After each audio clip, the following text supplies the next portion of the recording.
Assalamualaikum warahmatullahi wabarakatuh. Alhamdulillah wassalatu wassalamu ala Rasulillah. Innal hamdalillah nahmaduhu wa nasta'inuhu wa nastahdihi wa nastaghfiruh wa natubu ilayhi wa natawakkalu alayhi wa na'udzu billahi min shururi anfusina wa sayyiati a'malina. May yahdihillahu fala mudilla lahu wa may yudlil fala hadiya lahu. Allahumma salli wa sallim wa barik ala Muhammad wa ala ali Muhammad kama sallaita wa sallamta wa barakta ala Ibrahim wa ala ali Ibrahim fil alamin innaka Hamidum Majid. Amma ba'd.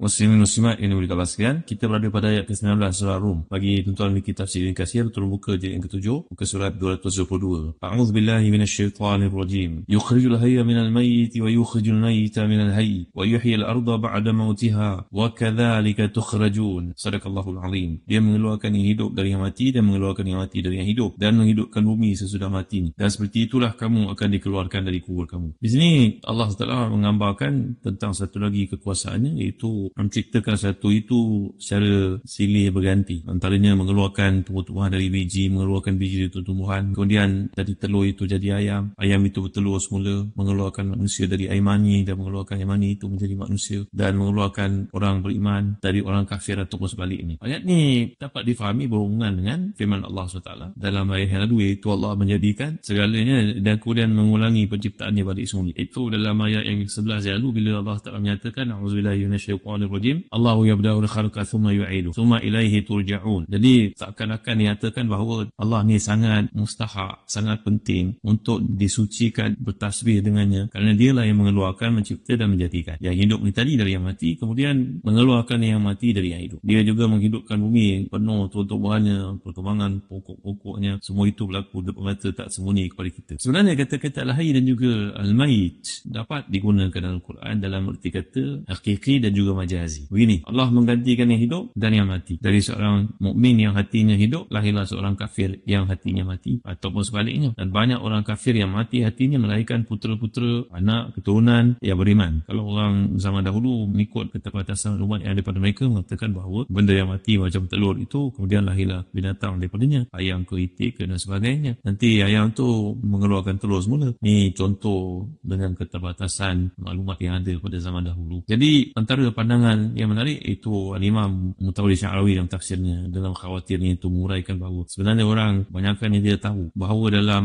satu butir tumbuhan kalau kita ambil terdapat kehidupan dan ia berpotensi untuk tumbuhan itu berkembang. Mereka juga tak menyedari perbezaan antara hidup dan juga potensi untuk hidup. Biji kurma lah sebagai contohnya akan tetap menjadi biji sampai dia ditanam dalam satu lingkungan yang sesuai, tanah ataupun di baja.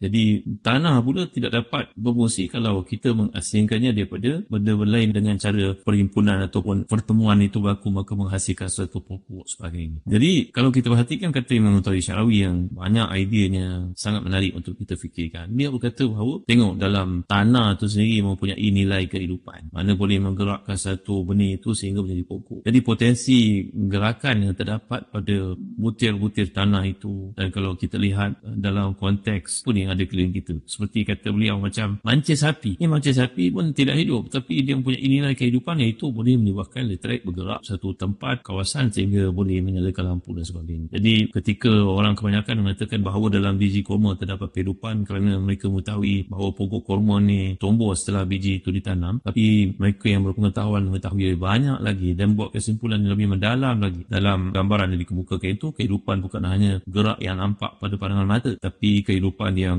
hasilnya dengan interaksi yang ada di antara benda-benda yang kita dapat lihat di keliling kita. Begitulah lebih kurang kata-kata Imam Mutawalli Sya'rawi. Jadi apa pun yang dapat difahami dari makna hidup atau mati, baik dalam makna yang sempit ataupun yang diperluaskan, baik yang dipahami oleh orang kebanyakan orang awam melihat interaksi yang berlaku itu ataupun para ilmuwan yang lebih mendalam penelitiannya. Tapi saya nak bawakan contoh-contoh yang menarik untuk tuan-tuan lebih memahami bahawa antara contoh yang ada dalam sejarah terbukti, kita baca, kita tahu. Tentu kita pernah dengar tentang satu zaman yang cukup gelap bagi umat Islam Islam dahulu ketika mereka dijajah oleh Mongol. Jadi tahu kan apa yang berlaku ketika Hulagu Khan dari Mongol ni, Mongolia ni telah pun menakluk Baghdad yang menjadi ibu negara kepada kerajaan Islam pada masa itu ratusan tahun. Kemudian Raja Mongol itu telah membunuh Khalifah Musta'sim Billah dengan hisab kejam sangat menghina tuan-tuan. Itu letaknya Khalifah ni dalam kapet, dikulung ini kapet itu, diambil kuda, dilanyaknya raja itu sampai mati tuan-tuan di muka kawasan. Buatan-buatan yang jahat dilakukan oleh tentera Mongol. Tuan-tuan bayangkan bakal pusakaan, menyembelih toko-toko ilmuwan yang ada pada masa itu, dikatakan sampai suhu dunia turunlah, dikatakan turun 1 degree kerana ramainya manusia mati pada titik itu. Bukit mereka mati ini, juta nyawa yang telah pun dibunuh ditafsirkan, dan lingkungan 400,000 hingga 1 juta manusia mati di kota Baghdad pun itu pun lebih. Tapi tengok ya, ini lantas bangsa Mongol yang menjadi penguasa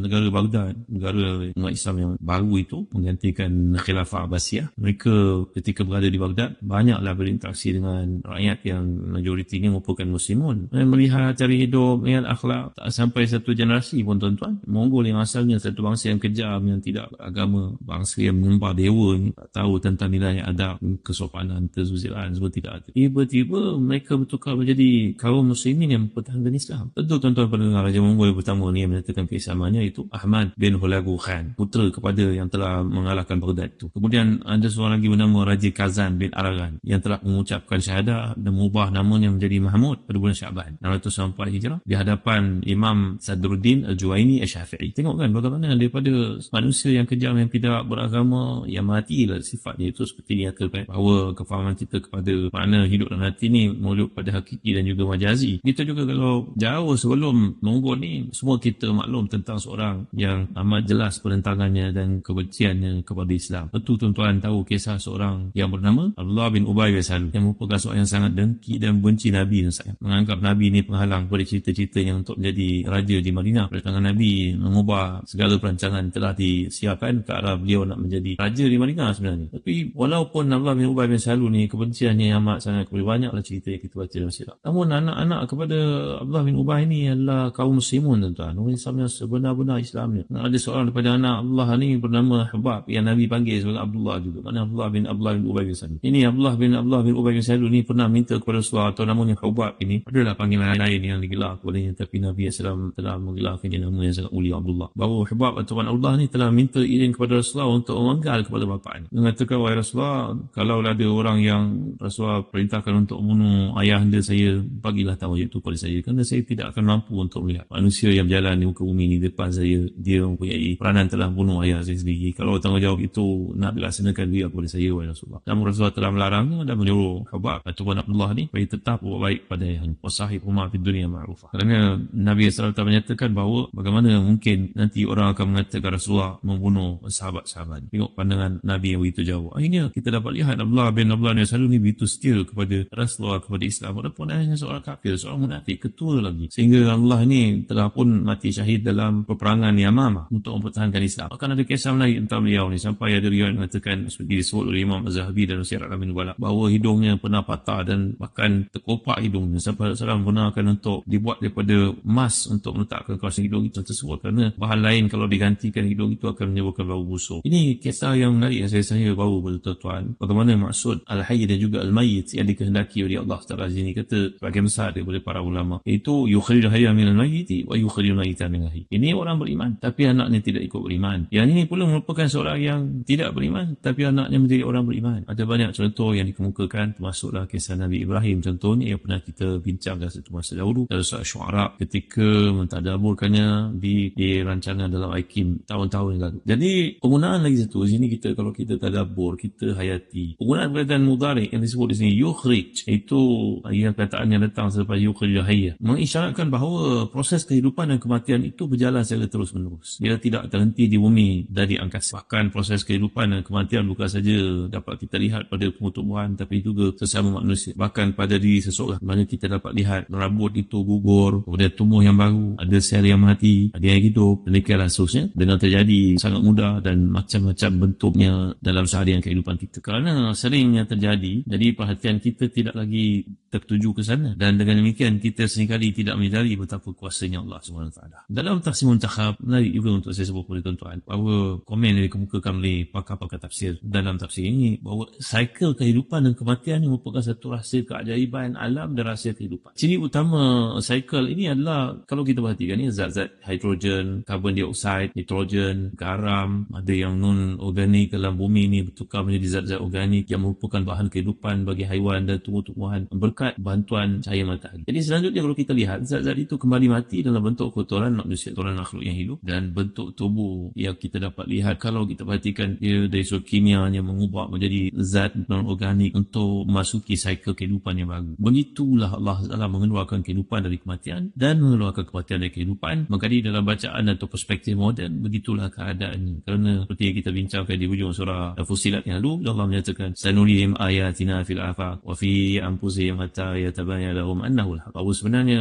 kami akan menunjukkan kebenaran Al-Quran itu semakin terselah dari waktu ke waktu untuk diperhatikan, dan ia akan menyebabkan kamu menambah iman kepada Allah Taala. Turunnya ayat ini 1400 tahun yang lalu difahami dalam akal yang terhad pada zaman itu, seperti kata Dr. Latif Nabulusi. Bila mengatakan bahawa lahirnya manusia daripada air yang mati yang sifatnya seperti sperma itu, sedangkan dia sudut sains perubatan bila melihat pada mikroskop berkuasa tinggi, tentulah akan melihat pada cecair mani itu dia mengandungi sperma yang hidup. Maka keterbatasan manusia dahulu kala menyangkakan ia tidak ada apa-apa, tapi sebenarnya ada kehidupan dalamnya. Demikian juga pandangan mereka terhadap telur yang mereka sangkakan mati, sebenarnya mengandungi satu kehidupan dalam telur itu sehingga dia menetas dan jadi itik ataupun ayam, satu makhluk yang baru. Maka nampaknya apa yang dijelaskan dalam tafsir Muntakhar menarik untuk kita fikirkan, iaitu kelahiran dan juga hidupnya makhluk yang baru di atas kematian bahan yang lama seperti yang digambarkan dengan zat-zat hidrogen, carbon dioxide, nitrogen dan sebagainya ini. Jadi ini semua memberi kepada kita satu perspektif baru memahami Al-Quran dalam keadaan yang baru. Baik, para pendengar yang berhati dan bikasa sekalian, satu kata-kata yang menarik dalam tafsir Dr. Nabulusi mengatakan bahawa makna al-majazi fi qawli ta'ala ya ayyuhallazina amanu istajibu lillahi wa lirrasul idza da'akum lima yuhyi. Ini ayat yang berkaitan dengan seorang sahabat Abu Sa'id yang mana beliau sedang solat, tiba-tiba Nabi SAW memanggilnya, lalu beliau tidak menyahut. Apakah kaitan ayat ini? Untuk kita lihat perkataan lima yuhyikum dengan yang disebut oleh Allah di sini, yukhrijul hayya minal mayyit wa yukhrijul mayyita minal hayy. Kisah Abu Sa'id ini menarik untuk kita renungi dan kaitannya dengan hidup dan mati dalam pengistilahan majazi yang dibawa oleh Al-Quran. InsyaAllah akan bawakan yang kuliah akan datang. Wallahu a'lam. Wa sallallahu ala sayyidina Muhammad wa ala alihi wa sahbihi wa baraka wa sallam. Walhamdulillahi rabbil alamin. Wa barakallahu fikum. Wassalamu alaikum warahmatullahi wabarakatuh.